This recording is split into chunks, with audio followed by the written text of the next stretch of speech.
140만 원에서 150만 원 정도 하는 것 같은데 여유가 있다면 옵션으로 넣어볼까 하는 분들도 계실 테지만 이거는 넣지 않는 거를 추천드립니다.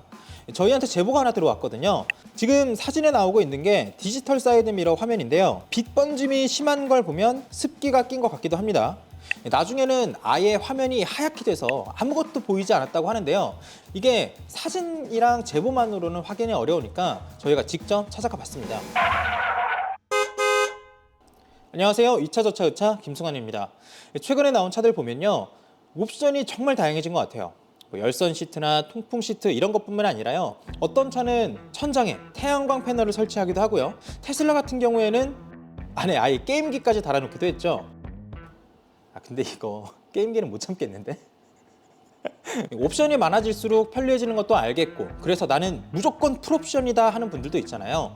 그런데 문제는 돈이죠. GV80만 보더라도요, 옵션만 4천만 원 넘게 넣을 수 있습니다. 깡통차가 7천만 원 정도 하는데요, 옵션을 다 넣으면 1억 2천만 원이 되는 거예요. 이렇게 옵션 사서 다 쓰면 그나마 다행인데 안 쓰는 기능들도 많고요. 어떤 옵션 같은 경우에는 돈을 주고 넣었는데 오히려 안 넣었던 것만 못하게 되는 경우도 상당히 많아요. 그래서 오늘 그걸 알려드리려고 합니다. 자동차 구매 계획 있는 분들 참고하시면 좋을 것 같고요. 또 제가 다룬 것 외에도 추가할 내용 있으면 댓글로 달아주시면 좋을 것 같습니다. 첫 번째는 디지털 사이드 미러입니다. 원래 사이드미러에 있던 위치에다가 카메라를 달고 그리고 차 안에 모니터를 설치해서 후방을 볼 수 있도록 하는 시스템인데요. 이거 카메라 부서지면 수리비 장난 아닐 거다 이런 걱정들도 많았는데 실제로 써보면 굉장히 좋아요. 와이드 카메라로 찍기 때문에 사각지대가 상당히 줄어들고요. 디지털 룸미러처럼 저녁에 눈부심 방지 기능도 들어가 있습니다. 그리고 폭우가 많이 오거나 아예 일부러 이렇게 물을 뿌려봐도요, 화면에서는 물자국 없이 선명하게 볼 수 있어요. 가격은 140만 원에서 150만 원 정도 하는 것 같은데 여유가 있다면 옵션으로 넣어볼까 하는 분들도 계실 테지만 이거는 넣지 않는 거를 추천드립니다. 저희한테 제보가 하나 들어왔거든요. 지금 사진에 나오고 있는 게 디지털 사이드 미러 화면인데요. 빛 번짐이 심한 걸 보면 습기가 낀 것 같기도 합니다. 나중에는 아예 화면이 하얗게 돼서 아무것도 보이지 않았다고 하는데요. 제보자가 이런 상황을 겪었을 당시 고속도로에서 운행 중이었다고 하고 굉장히 아찔했다고 합니다. 저 같아도 그랬을 것 같아요. 화면이 안 보이면 차선을 바꾸지 않는다고 해도 뒤를 아예 못 보고 가는 거니까 굉장히 공포 상황에서 운전을 하게 됐겠죠.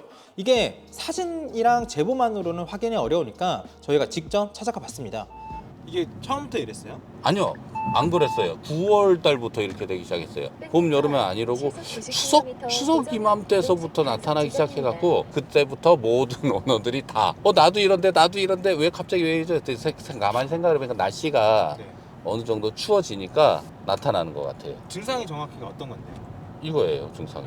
처음엔 괜찮다가 이제 주행을 시작을 하면 일정 속도 이상 주행을 하면 백화 현상이 이렇게 뿌옇게 나타나는데, 이게 카메라에서 지금 보시면 렌즈에 지금 습기가 동그랗게 차는 거예요. 뭔가 동그랗게 이렇게 생겼네요. 저번 주에 저도 당황을 한 게, 저 울산을 갔다 올 일이 있어서 고속도로를 타고 내려가는데 지금 이 현상이 새벽에 내려가는데 나타나니까 정말 뒤에가 아예 안 보였어요. 지금 내 뒤에 차가 있는지 없는지도 모를 정도로 완전히 그냥 하얗게, 그냥 하얀 도화지 같이 돼버려갖고 상당히 당황스러웠어요. 왜냐면 이게 안 보이니까. 근데 이게 신기한 게 저속으로 갈 때나 시내에서 이렇게 왔다 갔다 멈춰거나 할 때는 아까는 안 생겼잖아요. 네. 고속으로 할 때만 이렇게 생기는 이유도 설명을 들으셨나요? 이게 고속이라기보다 그 일정 속도가 있는 것 같아요. 제가 볼 때는 한 60? 네. 60 이상 달리면 나타나는 것 같아요. 지금은 그나마 낮이라서 뒤에 차가 있구나 정도는 이렇게 뿌옇지만 보이기는 하는데, 야간에는 이제 이게 아주 위험할 정도로 하얗게. 와 근데 지금 완전 하였어요. 네, 이게 주간에 이 정도인 거고 야간에는 더 심해져요. 습기 그거 그냥 닦으면 되지 않아? 라고 생각하실 수도 있는데요. 그것도 어려워요. 이렇게 카메라가 있으면 앞에 유리막이 하나 더 있거든요. 그런데 습기는 요 유리막 안쪽에 있는 겁니다. 밖에서 이거를 닦아도 닦아지지가 않는 거죠. 일반적인 사이드미러에 습기 찼을 때는 굳이 손으로 닦지 않아도 열선 버튼을 누르면 습기가 제거되기도 하잖아요. 그 방식을 생각해 볼 수도 있는데요. 자, 이렇게 카메라랑 유리판이 있을 때 열선은 이쪽 카메라 부분에만 있어서요, 이런 유리판 안쪽에 있는 습기는 열선으로도 제거가 되지 않는다고 합니다. 그러니까 습기를 제거할 방법이 아예 없는 거예요. 제보자만 이런 상황을 겪은 건 아닌 것 같은 게요. 이미 기사화도 돼 있었습니다. 콜센터에 전화하면 와서 고쳐준다고 하는데 문제는 수리 후에도 같은 현상이 발생한다고 해요. 그렇다면 이게 일부의 불량이라고 보기는 어려울 것 같고요.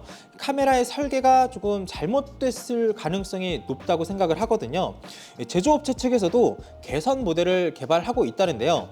어쨌든 지금 개선 모델이 나오지 않았기 때문에 지금 사면 같은 문제를 겪을 확률이 굉장히 높다는 거죠.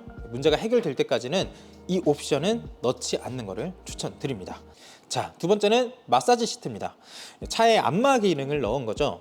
가격은 벤츠 같은 경우에는 150만 원 정도 하고요. GV80에는 고스트 도어 클로징, 문을 저절로 살짝 닫히게 하는 기능이랑 합쳐서 190만 원에 넣을 수 있는데요. 이 시트가 운전하는 거 힘드시죠? 이렇게 주물주물 이런 거는 아닐 거고요. 또 마사지 기계 있잖아요. 둥둥둥둥둥 이렇게 세게 해주는 거, 이런 거 기대하고 사시면 분명히 후회합니다. 차종별로 강도의 차이가 있긴 한데요. 대부분 도도도도도도도도 누가 건드렸구나 느낌만 주는 정도인데요. 1차로 내가 이 옵션을 괜히 넣었구나 생각이 드는 순간이죠.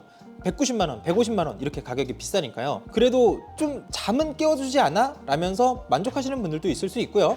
또 그래도 고급차인데 마사지 기능 정도는 있어줘야지, 이렇게 생각하시는 분들도 분명히 있을 겁니다. 그런데 이 옵션도 넣지 않는 걸 추천드립니다. 마사지 기능은 주로 고급차에서 옵션을 선택해서 넣을 수 있는 거잖아요. 근데 고급차라면 시트가 굉장히 좋은 가죽으로 돼 있겠죠. 그 가죽 안에서 이렇게 마사지 기계가 이렇게 움직입니다. 이걸 자주 쓰다 보면요, 가죽이 늘어나는 거예요. 원래 가죽은 쓰면 쓸수록 늘어나기 마련이죠. 그런데 사용자가 앉아서 사용자 체형에 맞게 늘어나는 건 시간이 지나서 이렇게 변했구나 정도로 인식할 수 있는데, 마사지 기능을 사용하면서 늘어나는 거는요, 사람 체형에 맞게 하는 게 아니라 조금 불균형하게 늘어나다 보니까 미관상 안 좋아질 가능성이 높아요. 이게 고급차라서 고급 기능으로 마사지를 넣었는데 이걸 쓰면 쓸수록 가죽이 늘어나서 안 고급스러워진다. 그래서 안 쓰자니? 그러면 옵션을 왜 넣어요? 이렇게 되는 거죠. 피곤하거나 졸릴 때는 마사지 기능에 의존하는 것보다는 잠시 쉬어가는 걸 추천드립니다. 자, 그 다음 세 번째는요, 디지털 인포테인먼트입니다. 요즘 자동차 안에 그 계기판이라던가 내비게이션 있는 화면 보면 굉장히 다양하게 변하는 추세죠. 어떤 차들은 계기판부터 디스플레이가 이렇게 일렬로 쭉 길게 이어지기도 하고요. 또 어떤 차들 보면은 아예 태블릿 PC를 넣어놓은 것처럼 큰 화면이 들어가 있기도 해요. 버튼들마저 디지털로 전환한 것들이 상당히 많은데요. 이게 물리 버튼이냐 디지털 버튼이냐, 이거는 호불호의 문제긴 하지만 지금 제가 말씀드리는 건 통합 인포테인먼트 시스템입니다. 기능들을 하나의 화면으로 통합해 놓은 시스템이라면 사지 않는 걸 추천드리는 겁니다. 어떻게 보면 디지털의 끝판왕이라고도 볼 수 있는 거잖아요. 화면으로 모든 걸 조작한다. 그런데 이거 하나가 먹통이 됐다고 생각해 보세요. 저도 시승하는 도중에 이런 적이 있었거든요. 창문을 열고 닫는 거 외에 대부분 기능이 인포테인먼트 시스템으로 조절할 수 있도록 돼 있었는데, 이게 먹통이 되니까 에어컨 같은 것도 조절이 아예 안 되고요. 심지어 안전 기능도 다 꺼져서 운전하는 내내 굉장히 아찔했던 경험이 있습니다. 이 자동차를 사는 기준은 저마다 다를 수 있어요.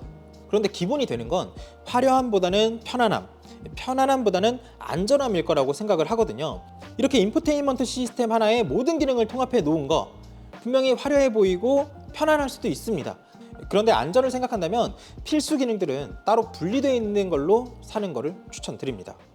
자, 마지막은 무선 충전 패드입니다. 이젠 기본이 된 것 같아요. 요즘 나온 차들 중에서 무선 충전 패드 없는 차들 보기가 더 힘든 것 같은데요. 실제로 그 충전 패드를 쓰는 사람을 보는 건 더더욱 힘든 일인 것 같습니다. 그럴 만한 이유가 있는 게요, 요즘 자동차 내비게이션 좋아졌다 이렇게 말을 해도 휴대폰으로 보는 내비보다는 성능이 조금 부족한 게 사실이잖아요. 그렇다 보니까 많은 운전자들이 휴대폰과 차를 연결해서 휴대폰에 있는 내비를 차 화면으로 보는 이런 안드로이드 오토, 애플 카플레이를 쓰는 게 일반적인데요. 여전히 많은 차들이 휴대폰이랑 자동차를 연결하는 걸 유선으로만 하는 걸 고집하고 있어요. 그러면 충전도 된단 말이에요. 그러면 무선 충전 패드가 필요 없는 상황이 되는 거죠. 이게 유선으로 연결하기 귀찮은 분들, 또 애플 카플레이나 안드로이드 오토 기능이 없는 차를 사용하시는 분들은 따로 거치대를 설치를 하고 이렇게 핸드폰을 연결을 해서 내비게이션을 보는데요. 이 경우에도 무선 충전 패드는 필요 없게 되는 거죠. 그런데 문제는 나 무선 충전 패드 안 쓸래 하고 옵션을 빼려고 해도 그게 쉽지가 않다는 겁니다. 자, 자동차 옵션을 보면요, 무선 충전 패드를 통풍 시트나 전동식 트렁크 같이 굉장히 매력적인 옵션들과 패키지가 되어 있어요. 합쳐서 뭐 100만 원, 130만 원, 150만 원 이렇게 판매를 하는 거죠. 사실 지금 이 무선 충전 패드 관련된 내용은요, 이 컨텐츠를 보고 있는 자동차 관계자분들한테 조금 부탁을 드리려고 넣은 건데요. 패키지로 묶어서 파는 거 하루 이틀 아니니까 갑자기 패키지로 묶어서 팔지 마세요 이렇게 하려는 건 아니고요. 이왕 산 거 잘 쓸 수 있도록 핸드폰 내비게이션이랑 자동차 연결할 때 무선으로 하는 기능 꼭 같이 넣어주셨으면 하는 바람입니다.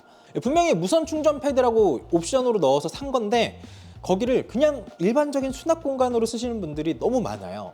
이게 휴대폰이랑 자동차를 무선 연결 기능 못 넣어주실 것 같으면 차라리 자체 내비게이션을 휴대폰 내비게이션. 자, 오늘 준비한 내용은 여기까지인데요. 제가 다뤘던 내용 이외에도 이 옵션은 선택하지 마세요 추천할 내용이 있다면 아래 댓글로 달아주시길 바랍니다. 뭐 이 옵션은 정말 좋아요도 좋을 것 같아요. 자, 지금까지 2차 저차 의차 김성환이었습니다. 고맙습니다. Goodbye, darling, goodbye, dear. Goodbye, darling, goodbye, dear. I loved you once and I love you again.